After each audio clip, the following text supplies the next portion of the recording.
that donut and get to work. How now, brown cow? How now, brown cow? Cameras. Does this look good? All right. 5, 4, 3, 2, 1, action.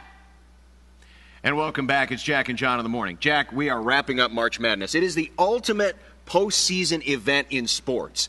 It is a playoff. It is an event that has come to define college basketball.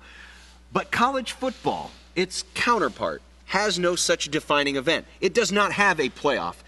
Instead, we have this ad hoc system where we use polls, human, computers, and then we wrap them up into some weird convoluted bowl formula, and it turns out to be a watered-down version of what we enjoy during the season. You're right about one thing and wrong about the rest. College football, does not have one defining event. It's got a defining event every Saturday throughout the year, because if you lose, you're pretty much done. If you lose twice, you're done for sure. The regular season matters, and that's why every Saturday is excited. As opposed to the college basketball regular season, you're sitting in your basement on January 18th watching a meaningless game in the Big 12 between who knows, Colorado and Iowa State. It doesn't mean anything. College football, every Saturday means everything. The regular season argument is a good one. I will give you that. However, there's a difference. In basketball, you're playing a lot longer of a regular season. In college football, you have a defined amount. And what we're talking about here is not the March Madness of college football, where we would have 64 teams. No, we'd have maybe 8 teams. So you still have that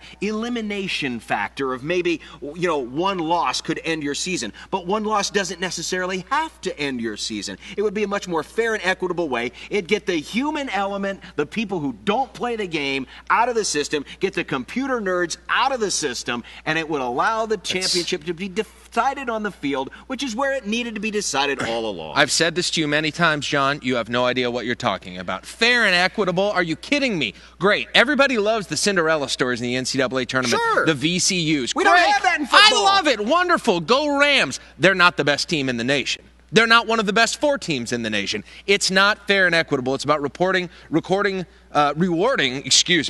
hottest team at that time of the year. It has nothing to do with what they did the rest of the year. It doesn't matter. Fair and equitable would consider the entire body of work and reward. So you're saying that the 1983 Miami Hurricanes were the best team in college football?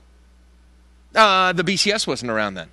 There were problems because the BCS wasn't around. But now there's a better solution. Okay, it's just a different version of the same thing. And there were no VCU. We didn't use computer systems back in 1983, but the bottom line was it wasn't always the best. The best team's not always going to win your postseason, but at least in this chance, you're taking the top 8 teams and you're giving them a chance to prove that they are the best team. A playoff's never going to be perfect, but it's far closer to perfect than what we have now. Let me tell you this. I will trade a little perfection in the championship for a regular season that's as great as the college football regular season is. I will trade in, maybe every once in a while, a championship game that isn't the absolute dream matchup, or some debate, which is fun. The debate is great. I love debating it every year.